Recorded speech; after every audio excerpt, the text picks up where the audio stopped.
Hey guys, it's FlareBlitz Banana here, and welcome back to Mystery Dungeon Month.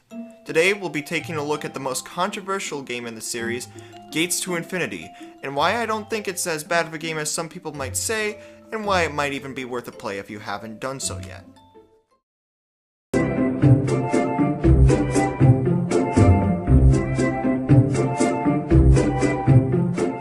I've said in the past that Gates to Infinity is my least favorite Pokemon Mystery Dungeon game. While I still stand by that, I don't believe that the game is a complete atrocity.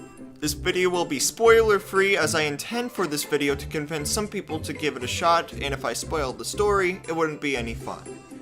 I won't be talking about the music either, because while it is fantastic, excellent music and story are things that the other PMD games have as well. No, I'm going to be looking at the more unique things that Gates brings to the table. The first thing is that Gates is easy. Like, really easy.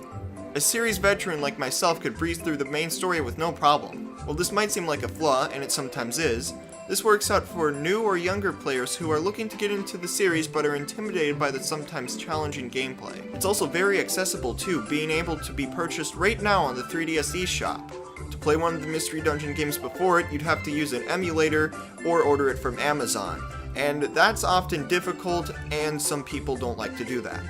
Perhaps Gates' biggest flaw is the fact that it includes almost exclusively Pokemon from the 5th generation. I say almost because there are a select few from outside this category. Gates manages to make this work in its favor by making it feel special whenever a non-Gen 5 Pokemon shows up.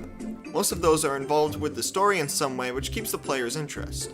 Gates' most unique feature is the rebuilding of Paradise. At the beginning of the game, the partner buys a large plot of land with the hopes of using it to set up a great place for Pokemon to live. The problem is that all of the money was spent on just getting the property, and there's not left to buy materials to build with. If you want to expand the area or buy new facilities such as shops and various services, you'll have to go on missions that reward you with the materials that you require. This adds an element similar to that of the Animal Crossing or Monster Hunter series. And while those games aren't appealing to me personally, there are plenty of people out there who enjoyed them and will likely get some fun out of rebuilding Paradise and Gates. Magna Gates are a pretty cool and unique thing too. You can take a circle in real life and scan it with the 3DS camera in order to generate a dungeon. The size and color of the circle will determine what kind of dungeon you get. It's a cool way to mess around if you're curious as to what kinds of dungeons you can get with things around you, or if you just run out of things to do and want to try out some different dungeons. Finally, we have my favorite feature, the hidden boss fights. Every Mystery Dungeon game has extra boss fights against legendaries for you to do in the post-game. For the most part, they involve you going through a dungeon and fighting the boss at the end with your party. Gates to Infinity is the only game to shake up this formula significantly. Occasionally on the job board, you'll get a challenge from a legendary Pokemon to a duel. There's no dungeon here and you can't bring more than one team member. It's just a simple one-on-one fight between the boss and a Pokemon of your choosing. Each boss is giant and comes with unique moves exclusive only to these behemoths. Some of their attacks give you a warning ahead of time and give you a few turns to move out of the way, but some moves go right away, or sometimes you just can't get out of the way in time. And their moves do a lot of damage.